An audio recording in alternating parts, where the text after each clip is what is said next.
Welcome back. Today I'm going to go deep into the archives of my disturbed memory banks to tell you a story that happened in first grade. I've been telling my wife this story for the last 20 years, 19 years, and she just said, tell it to someone else because you need to get it off your chest. So here I am telling it to you. I'm too cheap to go to a psychiatrist, so I figure you're the next best thing. I don't have a couch to lie on, but if there was, I would be lying on it right now. This was traumatic to a 7-year-old. As I was saying, I was in first grade. Year was 1976. Times were a lot different in 1976 than they are in 2018. They sold candy, cigarettes. Boys were expected to be macho. Women were supposed to be feminine. Alan Alda hadn't even come out with MASH yet, so the idea of a boy being a little feminine or a little bit showing his feelings was totally unacceptable. So here I am in first grade, and my class, among the 7 first grade classes, was chosen to sing Peter Cottontail in the spring concert, where each grade had one class that did this. So we're practicing Peter Cottontail, and I knew right away this was not going to be good. This was 1976. There was no campaign against bullying at that time. Bullying was just an acceptable form of hierarchy placement within the elementary school community. No parents ran to the school saying, my kid's being bullied, my kid's being bullied. So I knew that if I got up there and said, here comes Peter Cottontail, hopping down the bunny trail, I was going to get abused, because I would walk to school with the 4th and 5th graders, and they were going to be relentless. They were going to make my life miserable. So I tried to get out of it, and I said to my mom, my dad, I don't really want to do this. Can I not go to school this day? I don't want to do Peter Cottontail. I'm going to get picked on. Don't worry, everyone understands. This is going to be fun. They're going to be proud of you. They're going to be jealous that you were on stage. The fact that I'm telling you this 43 years later tells you that clearly it's not something I look back with fondness. I still got emotional scars from this.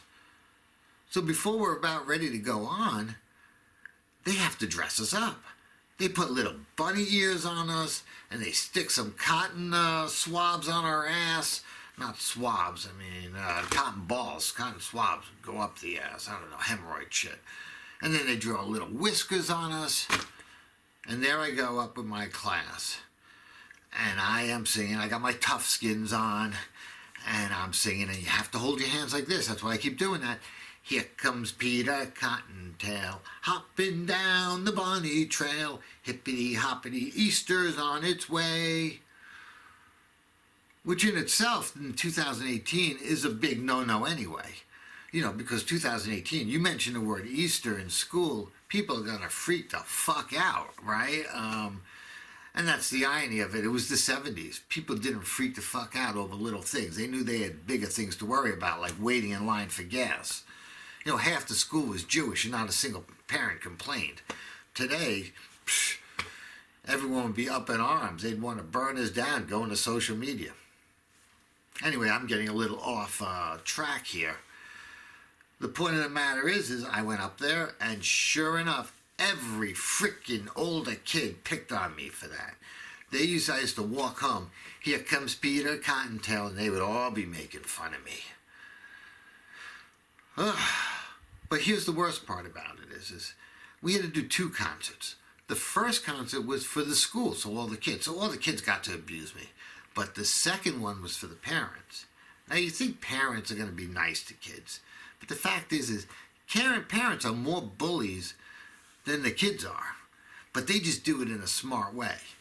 So I go ahead and I do it in front of the parents. And then the parents said, oh, Ken, you're so cute. Here comes Peter Cottontail. And they start singing it to me.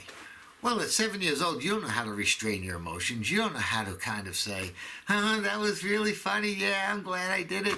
No, they could tell it bothered me. I would turn red out of embarrassment. I'd get angry. And they knew it was sticking it to me.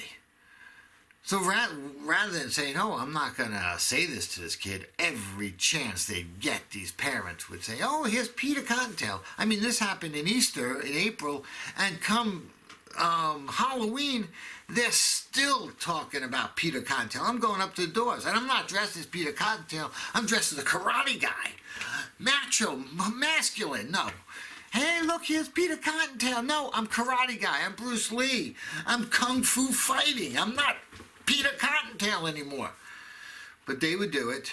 And that's the thing about adults is we kind of think that, it's not until you become adult you realize what assholes they can be. I mean, just go on Facebook. This idea of bullying, I mean, come on.